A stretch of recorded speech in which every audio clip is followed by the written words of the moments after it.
Mari berdoa. Ya Allah Tuhan, kami bersyukur atas kasih karunia-Mu. Saat ini kami akan membaca Alkitab untuk merenungkan firman-Mu. Diberkatilah kami untuk dapat mengerti dan memahami kebenaran firman-Mu, agar kehidupan kami pun dapat menyatakan kebenaran firman-Mu. Sikap dan perilaku hidup kami menyaksikan kuasa kasih-Mu, memaknai dan merayakan hari Pentakosta. Biarlah kuasa Roh-Mu terus menjadi bagian kesaksian kehidupan kami. Terpujilah Engkau ya Allah Tuhan, di dalam Yesus Kristus firman kehidupan. Amin. Saudara-saudara yang kekasih, saatnya kita akan membaca Alkitab dalam rangka pemberitaan firman Tuhan di minggu terakhir di bulan Mei, sekaligus menjadi perayaan hari Pentakosta. Bacaan kita terdapat dalam kitab Wahyu pasal 9, dibaca ayat 1 sampai 12. Kita akan membacanya bersama-sama dari rumah kita masing-masing, dan saya akan membaca saat ini dari tempat ini. Mari kita mulai membaca. Lalu malaikat yang kelima meniup sangkakalanya, dan aku melihat sebuah bintang yang jatuh dari langit ke atas bumi, dan kepadanya diberikan anak kunci lubang jurang maut. Maka dibukanyalah pintu lubang jurang maut itu. Lalu naiklah asap dari lubang itu bagaikan asap tanur besar, dan matahari dan angkasa menjadi gelap oleh asap lubang itu. Dan dari asap itu berkeluaranlah belalang-belalang ke atas bumi, dan kepada mereka diberikan kuasa sama seperti kuasa kalajengking di bumi. Dan kepada mereka dipesankan supaya mereka jangan merusakkan rumput-rumput di bumi atau tumbuh-tumbuhan atau pohon-pohon, melainkan hanya manusia yang tidak memakai meterai Allah di dahinya. Dan mereka diperkenankan bukan untuk membunuh manusia, melainkan hanya untuk menyiksa mereka 5 bulan lamanya. Dan siksaan itu seperti siksaan kalajengking apabila ia menyengat manusia. Dan pada masa itu orang-orang akan mencari maut, tetapi mereka tidak akan menemukannya, dan mereka akan ingin mati, tetapi maut lari dari mereka. Dan rupa belalang-belalang itu sama seperti kuda yang disiapkan untuk peperangan, dan di atas kepala mereka ada sesuatu yang merupai mahkota emas, dan muka mereka sama seperti muka manusia, dan rambut mereka sama seperti rambut perempuan, dan gigi mereka sama seperti gigi singa. Dan dada mereka sama seperti baju sirah, dan bunyi sayap mereka bagaikan bunyi kereta-kereta yang ditarik banyak kuda yang sedang lari ke dalam medan peperangan. Dan ekor mereka sama seperti kalajengking, dan ada sengatnya, dan di dalam ekor mereka itu terdapat kuasa mereka untuk menyakiti manusia 5 bulan lamanya. Dan raja yang memerintah mereka ialah malaikat jurang maut. Namanya dalam bahasa Ibrani ialah Abaddon, dan dalam bahasa Yunani ialah Apollyon. Celaka yang pertama sudah lewat, sekarang akan menyusul 2 celaka lagi. Berbahagialah orang yang membaca Alkitab mendengarkannya sebagai firman Tuhan dan melakukannya dalam hidup beriman setiap hari. Haleluya. Terpujilah Tuhan Allah kita di dalam Yesus Kristus yang terus mengerjakan keselamatan bagi setiap orang yang mengaku percaya dan menyembahnya. Dan oleh kuasa rohnya terus menuntun dan mengarahkan kita untuk tetap ada pada jalan yang dikehendakinya, agar kita dapat sampai dan tiba di tujuan yang telah disediakan Tuhan bagi kita, bagi saya dan saudara-saudara, bagi setiap orang yang mau hidup dan meneladani kasih setia Yesus Kristus Tuhan. Kita baru saja merayakan hari kenaikan Yesus Kristus. Kita semua meyakini Ia yang telah mengerjakan keselamatan dan menganugerahkannya bagi kita.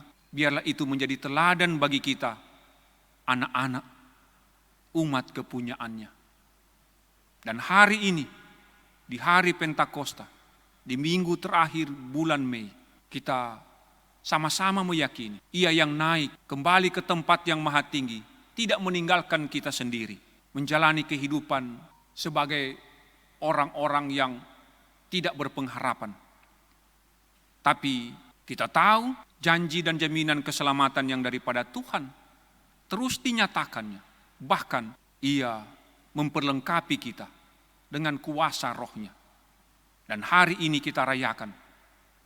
Kita bersuka cita karena janji dan jaminan dari Tuhan nyata bagi kita, bagi saya dan saudara-saudara. Terpujilah Tuhan. Saudara-saudara yang kekasih, kita masih ada dalam situasi yang mencekam. Sebagai umat manusia, di berbagai tempat kita terdampak oleh virus corona. Anak-anak, orang muda, orang dewasa, orang tua, rakyat jelata, pejabat, pemimpin di lingkup lembaga keumatan, agama-agama, pemimpin agama, pemimpin negara, penguasa dunia, tidak terkecuali merasakan dampak dari virus corona ini. Kita semua kenal dengan istilah COVID-19. Menjadi pandemik di berbagai pelosok. Namun tidak ada sesuatu yang lebih besar kuasanya. Tidak ada sesuatu yang terlalu berpengaruh untuk menggerus keimanan ketakwaan kita yang mau hidup mengandalkan kekuatan dan pertolongan Tuhan. Pun agama-agama dengan segala ritual keagamaan meyakini bahwa kuasa Tuhan lebih dari segalanya. Dan itu menjadi pengaruh positif untuk menghadapi, bahkan untuk memutus mata rantai penyebaran COVID-19. Saudara-saudara yang kekasih, sebagai umat kepunyaan Tuhan, di berbagai tempat saat ini kita ada dalam perayaan hari Pentakosta. Kita mengalami dan menikmati lagi kuasa kasih dan setia Tuhan. Janji dan jaminan keselamatannya nyata. Tak berubah, bahkan selalu baru setiap hari. Maka marilah kita memaknainya, hari Pentakosta ini, dan secara khusus kita yang ada di lingkup kerapatan Gereja Protestan Minahasa, kita dituntun lewat bacaan Alkitab Wahyu pasal 9 ayat 1 sampai 12. Saudara-saudara yang kekasih, kisah yang disampaikan oleh pewahyu memang di satu sisi memberi kesan sangat-sangat menakutkan, menggetirkan. Suatu kisah yang disampaikan sedemikian rupa, meskipun ada orang, sekelompok orang, bahkan pihak-pihak tertentu melihat ini sebagai suatu hayalan, imajinasi tanpa dasar. Tapi kita yang mengaku percaya dan menyembah Tuhan di dalam Yesus Kristus, yang memperkenankan pewahyu, melihat apa yang mau ditunjukkan oleh Tuhan bagi umat manusia, untuk semakin dapat mengerti, semakin dapat tahu dalam kesadaran yang sungguh bahwa Allah berkuasa dan berdaulat. Tidak ada kuasa apapun yang dapat menandingi, apalagi untuk menjadi pengaruh buruk atas kehidupan orang-orang kepunyaannya. Saudara-saudara yang kekasih di dalam Tuhan kita Yesus Kristus, gambaran tentang kehidupan orang percaya sesaman dengan pewahyu ada dalam situasi dan kondisi kehidupan yang sangat-sangat memprihatinkan. Dari berbagai aspek, soal kehidupan spiritual, soal kehidupan sosial, soal kehidupan bersama dalam interaksi dengan penguasa, bahkan dengan banyak orang dari berbagai kalangan, dari berbagai bangsa. Kekristenan di zaman pewahyu diperhadapkan pada situasi dan realitas yang sangat-sangat mencekam. Secara khusus dalam kehidupan spiritual, kehidupan kerohanian sangat-sangat berdampak secara khusus oleh apa yang dilakukan penguasa. Kita ketahui Roma dengan penguasa kaisarnya, diperkirakan Kaisar Domitianus, menyandingkan diri sebagai dewa untuk tidak hanya disegani, dihormati, tapi juga harus disembah sebagai dewa. Dewa dari segala dewa. Maka kemudian ini berdampak dalam kehidupan kekristenan.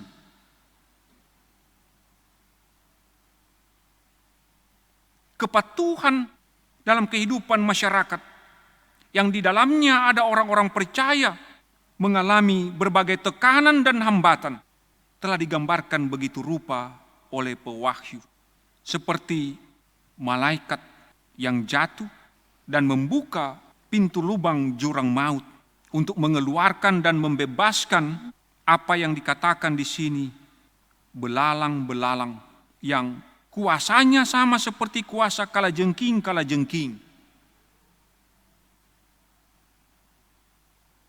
Belalang yang seharusnya menjadi hama atas tanaman, dikatakan di sini rumput-rumput dan tumbuh-tumbuhan atau pohon-pohon, tapi itu kemudian tidak menjadi perhatian oleh belalang-belalang yang sama seperti kalajengking.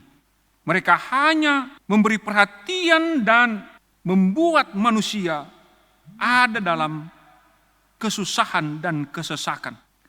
Mereka diperkenankan bukan untuk membunuh manusia, melainkan hanya untuk menyiksa manusia.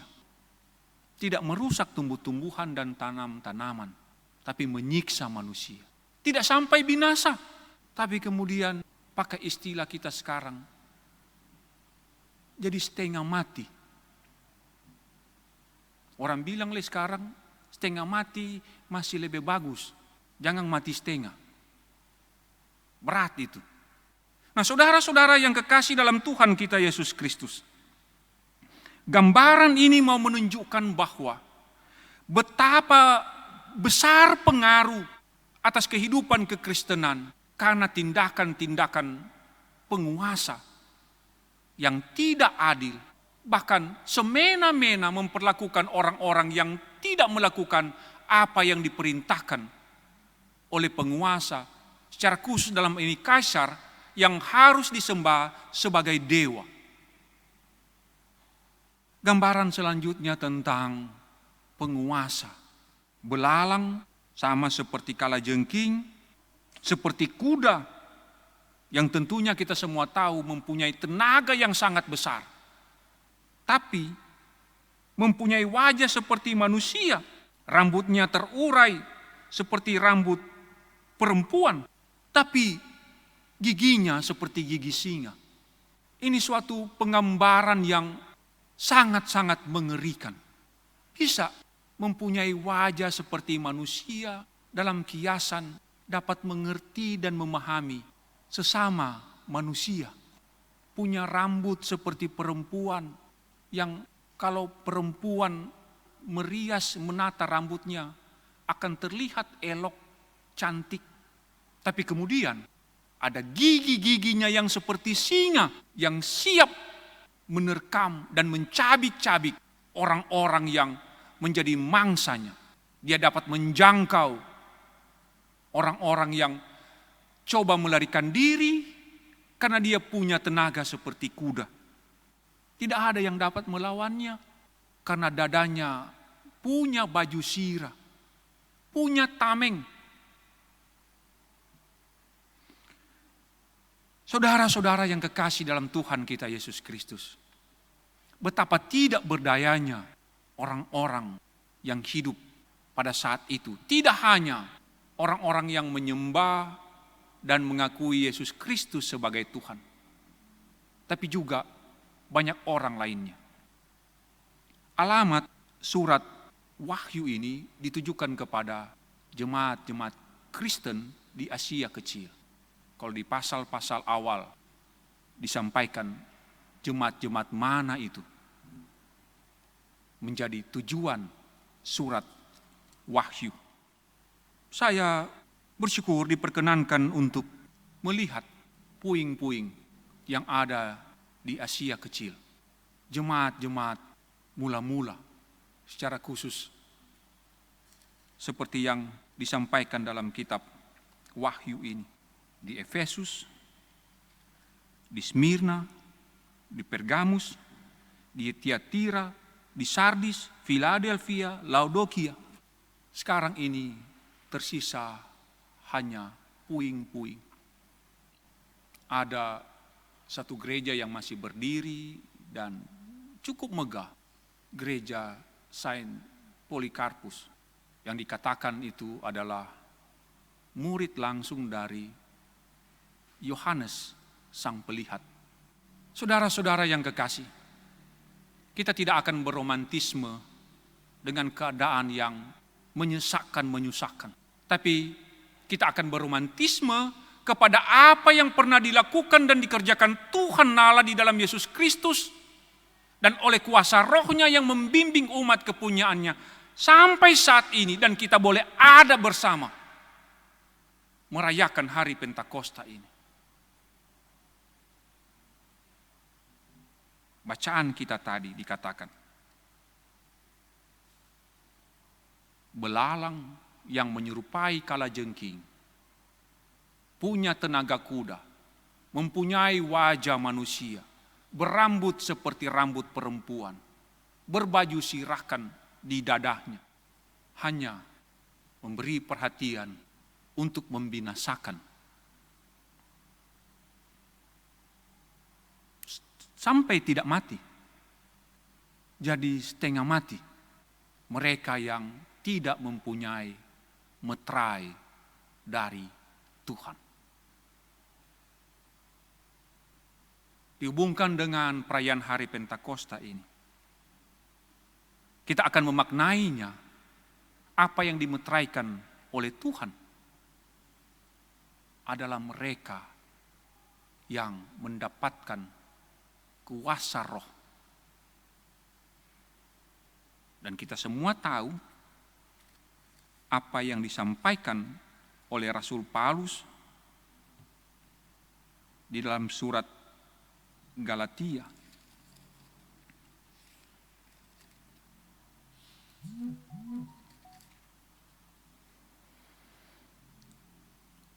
Orang yang hidup, yang menampakkan meterai Allah, yakni rohnya, akan menerima kasih dan pemeliharaan dari Tuhan. Karena mereka telah melakukan dan menampakkan apa yang dimeteraikan, seperti yang menjadi buah roh: kasih, sukacita, damai sejahtera, kesabaran, kemurahan, kebaikan, kesetiaan, kelemah lembutan, penguasaan diri. Demikianlah orang yang dimeteraikan oleh Tuhan. Mereka yang tetap memberlakukan kasih, mereka tetap ada dalam kesukacitaan meskipun didera oleh berbagai kesusahan dan penderitaan. Mewujudkan damai sejahtera bagi sesama. Hidup dalam kesabaran, kemurahan, kebaikan, kesetiaan, kelemah lembutan, penguasaan diri. Sehingga dampak atau pengaruh yang timbul karena berbagai tekanan dan hambatan tidak akan merusak, tidak akan menggerus keimanan ketakwaan yang telah dimeteraikan Tuhan. Nah, bagi kita sekarang ini, di tengah situasi yang mencekam karena dampak pandemi COVID-19,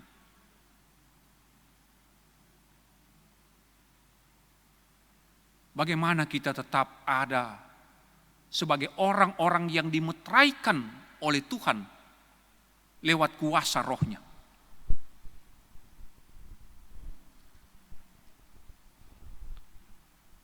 Apakah kita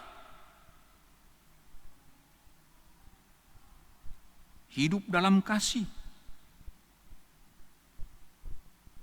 kepedulian dan perhatian di antara sesama?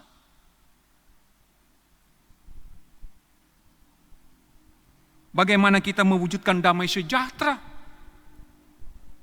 bagi sesama?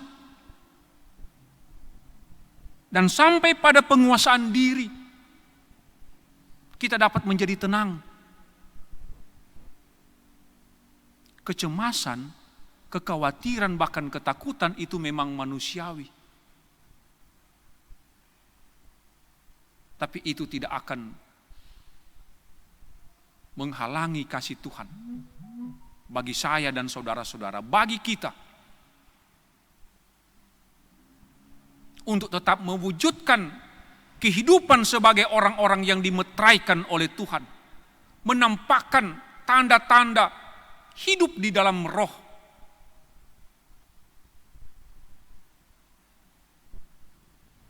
Maka dengan demikian,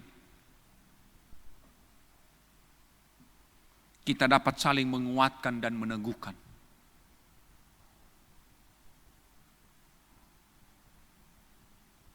Pandemi COVID-19 tidak lebih besar kuasanya dari kasih Tuhan.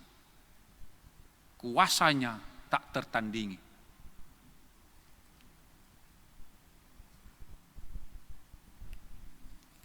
Memang dikatakan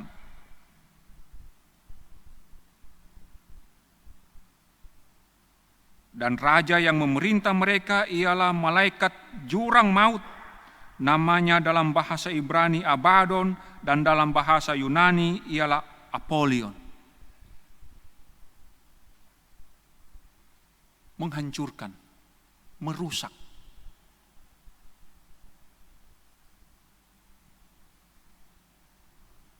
Tapi kita terus dijaga, kita terus dipelihara, kita terus dikasihi oleh Tuhan.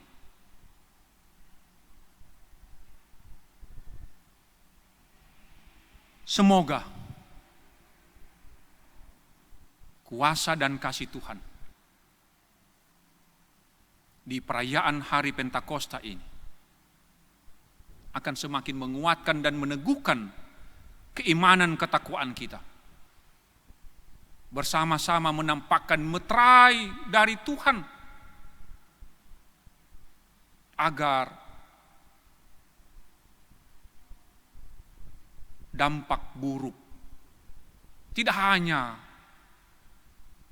COVID-19, dampak buruk dari berbagai persoalan dan masalah kehidupan, soal pemenuhan kebutuhan hidup, soal relasi kehidupan kekeluargaan dan persaudaraan, soal pekerjaan dan pendidikan, dan banyak lagi persoalan dan masalah yang bisa saja mempengaruhi keimanan ketakwaan kita. Semoga itu tidak menggerus dan merusak kehidupan kerohanian kita. Tidak menjadi